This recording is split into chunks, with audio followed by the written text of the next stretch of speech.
नमस्कार दोस्तों, आज की वीडियो में हम लोग करेंगे यूपी पुलिस कांस्टेबल के लिए जीएस प्रैक्टिस सेट। यह हम लोग का तीसरा प्रैक्टिस सेट होगा। अगर आप 2 प्रैक्टिस सेट नहीं देखे होंगे तो उसका लिंक हम आपको डिस्क्रिप्शन में दे देंगे, आप वहां से जाकर देख सकते हैं। तो चलिए आज के सबसे पहले क्वेश्चन की शुरुआत करते हैं। सबसे पहला क्वेश्चन है दोस्तों, किसके शासनकाल में डाइमेकस भारत आया था? किसके शासनकाल में डाइमेकस भारत आया था? ऑप्शन ए देखिएगा Chandragupta Maurya, option B Bindusara, option C Ashoka और ऑप्शन डी है दोस्तों कनिष्क।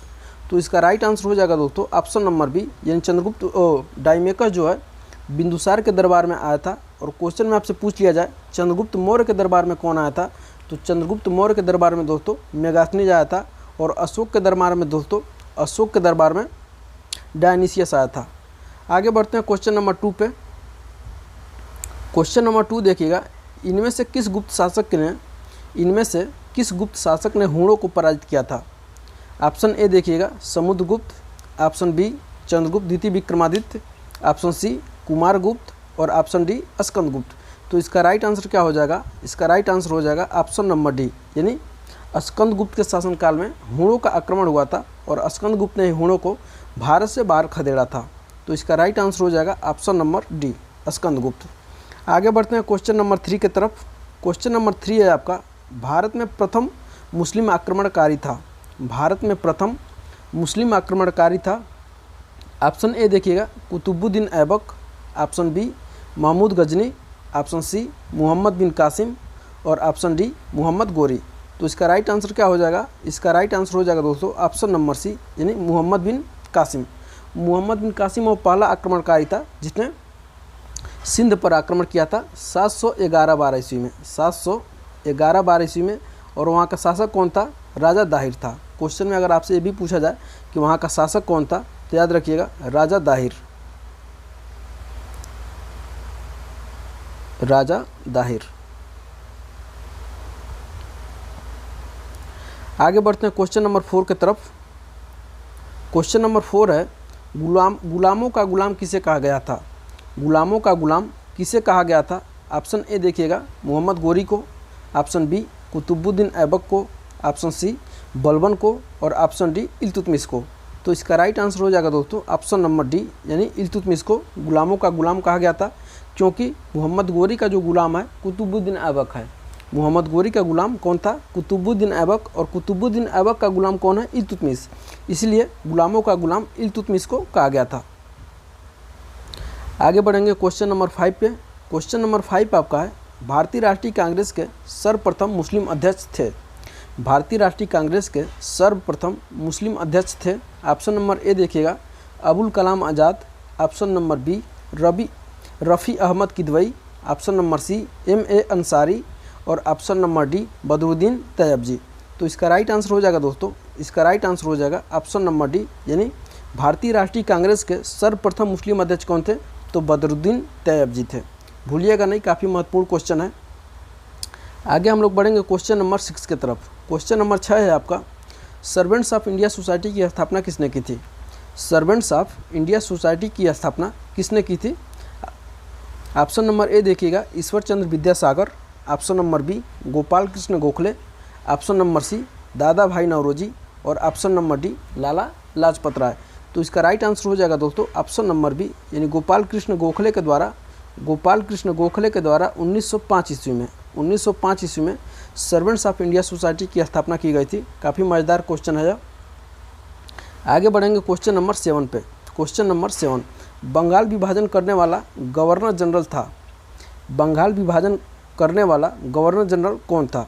ऑप्शन नंबर ए देखिएगा Curzon, option number B Canning, option number C Minto और ऑप्शन नंबर डी मेयो। तो इसका राइट आंसर हो जाएगा दोस्तों, इसका राइट आंसर हो जाएगा ऑप्शन नंबर ए, यानी बंगाल विभाजन करने वाला लॉर्ड कर्जन था। और 1905 ईस्वी में बंगाल का विभाजन हुआ। आगे बढ़ेंगे क्वेश्चन नंबर 6 पे। माफ़ करिएगा, ये क्वेश्चन नंबर 7 था। यह क्वेश्चन नंबर 8 है आपका, हर्षचरित नामक पुस्तक किसने लिखी? हर्षचरित नामक पुस्तक किसने लिखी? ऑप्शन नंबर ए देखिएगा Aryabhata, option number B Banabhatta और ऑप्शन नंबर सी विष्णुगुप्त और ऑप्शन नंबर डी परिमल गुप्त। तो इसका राइट आंसर हो जाएगा दोस्तों ऑप्शन नंबर बी, यानी हर्षचरित की जो रचना किसने की थी? तो बाणभट्ट ने की थी और बाणभट्ट कौन था? तो हर्ष का दरबारी कवि था, हर्ष का दरबारी कवि था। और क्वेश्चन में आपसे पूछ लिया जाए कि हर्ष ने कौन कौन सी पुस्तक की रचना की थी, तो याद रखिएगा नागानंद, रत्नावली और प्रियदर्शिका।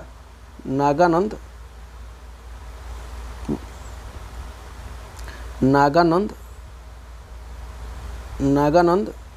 रत्नावली और प्रियदर्शिका।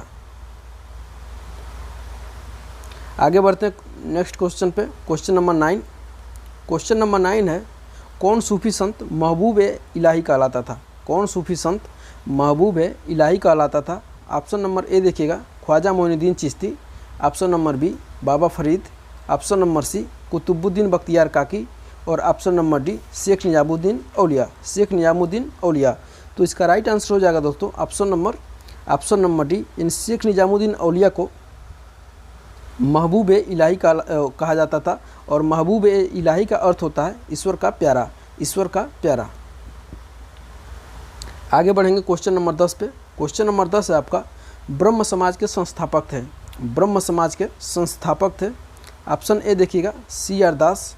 पूरा नाम हो जाएगा दोस्तों Chittaranjan Das. Option number B, Mahatma Gandhi. Option number सी, राजा राम मोहन राय। और option number D, Swami Dayanand Saraswati. Swami Dayanand Saraswati. तो इसका राइट आंसर हो जाएगा दोस्तों ऑप्शन नंबर सी, यानी राजा राम मोहन राय ने 1828 ईस्वी में, राजा राम मोहन राय ने 1828 ईस्वी में ब्रह्म समाज की स्थापना कलकत्ता में की थी। राजा राम मोहन राय ने 1828 ईस्वी में ब्रह्म समाज की स्थापना 1828 ईस्वी कलकत्ता में की थी। और राजा राम मोहन राय के प्रयास से 4 दिसंबर 1829 को लॉर्ड विलियम बेंटिक के द्वारा सती प्रथा को अवैध घोषित कर दिया गया। आगे बढ़ेंगे क्वेश्चन नंबर 11 पे। क्वेश्चन नंबर 11 है दोस्तों, भारत में पहली रेलवे लाइन कब शुरू की गई? भारत में पहली रेलवे लाइन कब शुरू की गई? ऑप्शन नंबर ए देखिएगा, 1853 ईस्वी में। ऑप्शन नंबर बी, 1850 ईस्वी में। ऑप्शन सी, 1840 ईस्वी में। और ऑप्शन डी, 1890 ईस्वी में। तो इसका राइट आंसर क्या हो जाएगा? इसका राइट आंसर हो जाएगा ऑप्शन नंबर ए, यानी भारत में पहली रेलवे लाइन 1853 ईस्वी में शुरू की गई। कहाँ से कहाँ तक? बम्बई से लेकर के थाने तक। बम्बई से लेकर के थाने तक। उस समय गवर्नर जनरल कौन था? तो डलहौजी था। डलहौजी था। ये भी क्वेश्चन में आपसे पूछा जा सकता है, किसके समय में शुरू की गई थी? तो डलहौजी के शासनकाल में। आगे बढ़ेंगे क्वेश्चन नंबर 12 की तरफ। यह गोलू टाइप का क्वेश्चन है, आप बहुत आसानी से कर लेंगे इसको। इनकलाब जिंदाबाद का नारा किसने दिया? इनकलाब जिंदाबाद का नारा किसने दिया? ऑप्शन नंबर ए देखिएगा, Iqbal. Option number B, MK Gandhi. Option number C, Bhagat Singh. और option number D, SC Bose. इन पूरा नाम हो जाएगा सुभाष चंद्र बोस। तो इसका राइट आंसर हो जाएगा दोस्तों ऑप्शन नंबर सी, यानी भगत सिंह के द्वारा इनकलाब जिंदाबाद का नारा दिया गया था। आगे बढ़ेंगे क्वेश्चन नंबर 13। और आपके सिलेबस में भी दिया गया है कि रचना और रचनाकार के विषय में आपको पढ़ना है। तो चलिए पढ़ते हैं। मुद्रा राक्षस का लेखक निम्न में से कौन है? मुद्रा राक्षस का लेखक निम्न में से कौन है? ऑप्शन नंबर ए देखिएगा, अश्वघोष। Option number B, Vishakhadatta. Option number C, Kalidasa. Option number D, Bhasa. तो इसका राइट आंसर हो जाएगा दोस्तों ऑप्शन नंबर बी, यानी विशाख दत्त। मुद्रा राक्षस के मतलब लेखक कौन है? तो विशाख दत्त हो जाएंगे। आगे बढ़ेंगे क्वेश्चन नंबर 14 पे। सैंधव सभ्यता का महान स्नानागार कहाँ से प्राप्त हुआ है? ऑप्शन नंबर ए देखिएगा, मोहनजोदड़ो से। ऑप्शन नंबर बी, हड़प्पा से। ऑप्शन नंबर सी, लोथल से। और ऑप्शन नंबर डी, कालीबंगा से। तो इसका राइट आंसर हो जाएगा दोस्तों ऑप्शन नंबर ए, यानी सैंधव सभ्यता का महान स्नानागार मोहनजोदड़ो से प्राप्त हुआ है। और मोहनजोदड़ो 1922 ईस्वी में राखल दास बनर्जी के द्वारा इसकी खोज की गई थी, मोहनजोदड़ो की। और मोहनजोदड़ो सिंधु नदी के दाहिने तट पर स्थित है। आगे बढ़ेंगे क्वेश्चन नंबर 15 पे। क्वेश्चन नंबर 15 है आपका, गौतम बुद्ध अपना प्रथम उपदेश कहाँ दिए थे? गौतम बुद्ध अपना प्रथम उपदेश कहाँ दिए थे? ऑप्शन नंबर ए देखिएगा, वैशाली में। ऑप्शन बी, कौशाम्बी में। ऑप्शन नंबर सी, सारनाथ में। और ऑप्शन नंबर डी, पावापुरी में। तो इसका राइट आंसर हो जाएगा दोस्तों, इसका राइट आंसर हो जाएगा ऑप्शन नंबर सी, यानी गौतम बुद्ध ने अपना प्रथम धर्मोपदेश सारनाथ में दिए थे, जिन्हें धर्मचक्र प्रवर्तन के नाम से जाना जाता है। तो मैं आशा करता हूँ कि 15 क्वेश्चन आपको समझ में आ गया होगा। अगर वीडियो अच्छा लगा तो कमेंट करना नहीं भूलिएगा और अपने दोस्तों के साथ शेयर करना भी नहीं भूलिएगा। और मिलते हैं अगले वीडियो में, तब तक के लिए बहुत बहुत धन्यवाद।